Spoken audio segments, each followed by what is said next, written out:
विद्या भारती द्वारा ऑनलाइन कक्षा में आप सभी का हार्दिक अभिनंदन है। कक्षा 8वीं विषय गणित अध्याय 2 समीकरण। कल अपन ने समीकरण के सामान्य प्रश्नों का अभ्यास किया। आज हम प्रश्नावली 2.2 में इबारती के प्रश्नों का अभ्यास कर रहे हैं। कल तक अपन ने 4 प्रश्नों का अभ्यास किया। उन चारों प्रश्नों के अभ्यास के बाद में अब प्रश्न नंबर 5 आता है। अब दो संख्याओं में अनुपात 5:3 है। यदि उनमें अंतर 18 हो तो वे संख्याएं ज्ञात कीजिए। अर्थात इबारती में हमको जब अनुपात दिया जाता है तो अनुपातों के पास में ही x जोड़ने से वो है चर राशि बढ़ जाती है। तो माना प्रथम संख्या, अपन प्रथम संख्या को मानेंगे। यहाँ प्रथम संख्या हो जाएगी हमारी 5 अनुपात है तो 5x। दूसरी संख्या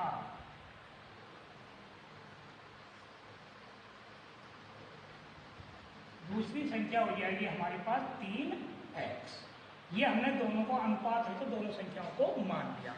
अब कह रहा है उसमें यदि उनमें अंतर, इनमें अंतर 18 का है तो जब हम हल करेंगे तो हल में हमारी एक समीकरण तैयार होगी। या 5x माइनस 3x बराबर हो गया 18, यानी इन दोनों का अंतर 18 है। अब इसको अपन हल कर लेंगे। 5x में से 3x गए तो बचेंगे हमारे पास 2x बराबर 18। तो x बराबर आएगा 18/2। x बराबर आ गया हमारे पास 9। अब यहाँ लिख देते हैं अतः प्रथम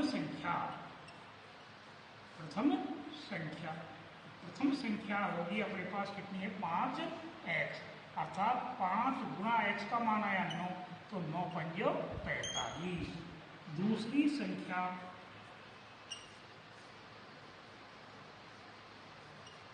संख्या बराबर आ जाएगा कितनी है 3x, अर्थात 3 गुणा 9 बराबर 9 या 27।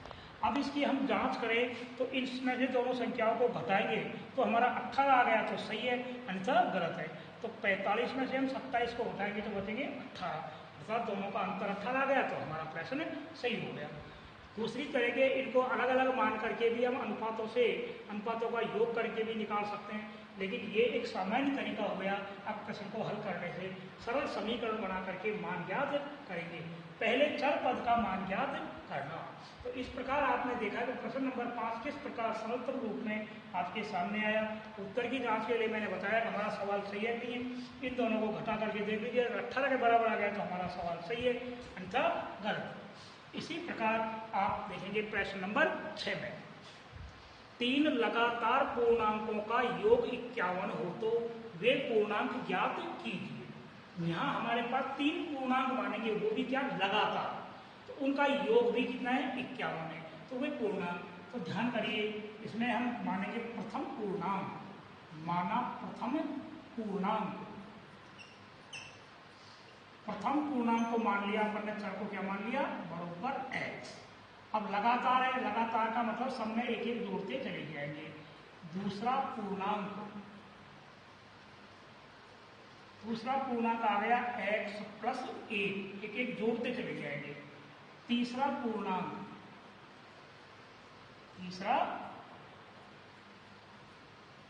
पूर्णांक आ गया x प्लस 2, ये लगातार है।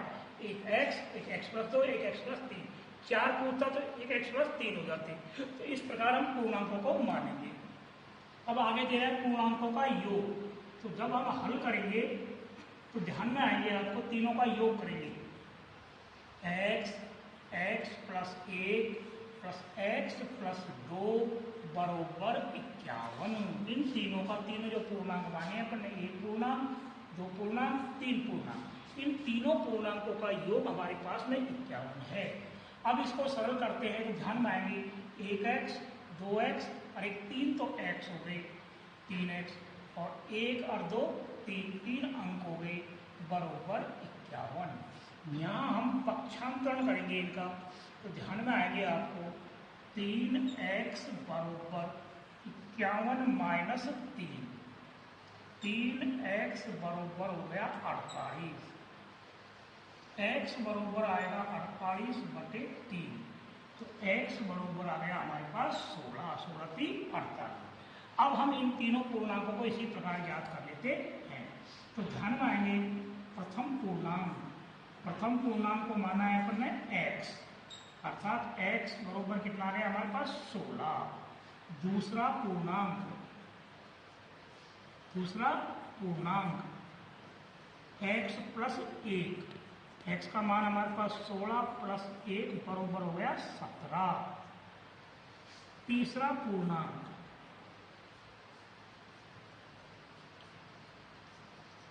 पूर्णांक आया है हमारे पास x प्लस 2, अर्थात 16 प्लस 2 बरोबर 18। तो आपने देखा है तीनों पूर्णांक लगातार है, 16, 17, 18। अब इनका योग करके देखते हैं, अगर ये 51 के बरोबर आ गया तो हमारा प्रश्न सही है, अन्यथा गलत। 16 और 17 हो गए 33, 33 18 हो गए 51। तो इस प्रकार अपन ने सबसे बड़ी ध्यान रखने की लगातार है तो x plus 1 x plus 1 x plus 2। दूसरे कई प्रश्नों में आएंगे सम और विषम में 2 का अंतर होता है हमेशा। अगर हम यहाँ इसको सम मानेंगे तो यहाँ दूसरा होगा x प्लस 2, इसको अगर विषम मानेंगे तो भी x प्लस 2 या x माइनस 2 का अंतर रहता है हमेशा सम और विषम में। लगातार में क्रम है, लगातार यानी क्रम है, पहले x प्लस 1 x प्लस 2। इस प्रकार का सवाल को मान करके अपन हल करेंगे तो हमारे पास में एक सटीक समीकरण बनेगी। समीकरण बनने के बाद में समीकरण के नियम से पक्षांतर विधि से या अचर पद को हटाने वाली विधि से अपन ज्ञात करेंगे तो हमारे पास मान ज्ञात होगा। इस प्रकार आपने देखा कि हमने 5वें और 6ठे प्रश्न का अभ्यास किया। तो इनमें सबसे पहले मुख्य चीज आई हमको समीकरण बनाना, फिर समीकरण बना करके समीकरण को हल करना। समीकरण को हल करने के बाद चर पद का मान प्राप्त होगा, उस मान को हमने संख्यात्मक रूप में ले लेते हैं। इस प्रकार आपने 2 प्रश्न देखे। अब हम देखेंगे प्रश्न नंबर 3।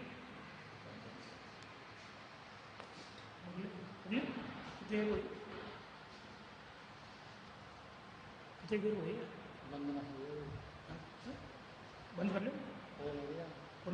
चलो चलवा दे।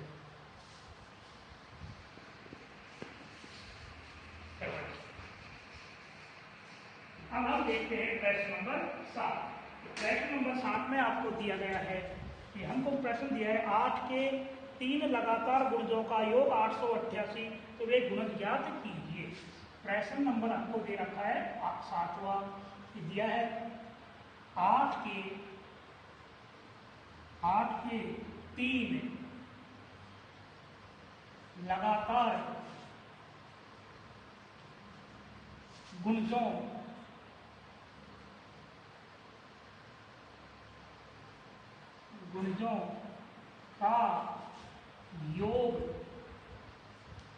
योग 888 है,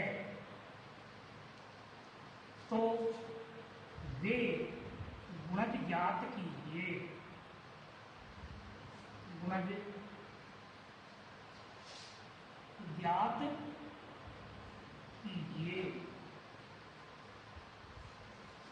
तो आप ध्यान में देखेंगे 3 लगातार अपन ने ये मान लें, इनको 8 से अगर गुणा कर दें, इन्हीं को जो छठे की तरह ध्यान करिए। प्रथम संख्या मानेंगे अपन, प्रथम गुणज को अपन ने x माना तो x गुणा 8 बराबर हो गया 8x। दूसरा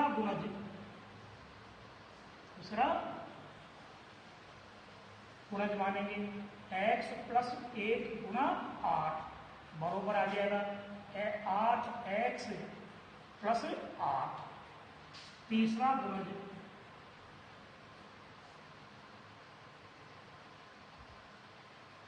मानेंगे x प्लस 2 गुणा 8 बराबर 8x प्लस 16। इस प्रकार गुणज 3 लगातार है, अपने जो क्रमांक आते हैं उसी प्रकार में 3 गुणज x प्लस 1 x प्लस 2 को 8 से गुणा करेंगे तो 8 से गुणज हो जाएगा। इनका योग अपन को हल में दिया गया है, हल में इनका गुणज दिया है, गुणजों का योग अर्थात 8x plus 8x plus 8 plus 8x plus 16। इनका योग दिया है अपन को 888। इनको हल करते हैं तो 8 8 8 16 8 दिया था 24x प्लस 16 8 24 बरोबर हो गया 888। यहाँ हम पक्षांतरण करेंगे तो ध्यान में आएंगे आपको 24x बरोबर 888 माइनस 24 24x बरोबर यहाँ बचेंगे हमारे पास 4 6 8 x बरोबर हमारे पास आएंगे 864 बटे 24 x बरोबर आ गया 74 72 बच गया 12 72 का मतलब हो गया 14 144 24 छक्का 144 तो x बरोबर आ गया हमारे पास 36। अब इनके गुणजों को इस प्रकार हम ज्ञात कर लेंगे। प्रथम गुणज तो ध्यान में आएगा आपके प्रथम गुणज है x गुणा 8 अर्थात x का मान आ गया हमारा 36 गुणा 8। आइए 8 छुट्टी 48 का 8 का हासिल की 4 और 8 दिया का 24 4 28 288। दूसरा आएगा हमारे पास दूसरा गुणज x प्लस 2 का गुणा कितना है 8 अर्थात x का मान आ गया हमारे पास 36 प्लस 2 गुणा 8 अर्थात 38 गुणा कितना आ गया 8 8 64 का 4 का हासिल की 6 8 दिया का 24 और 6 32। दूसरा ये आ गया। तीसरा गुणज निकालेंगे अपन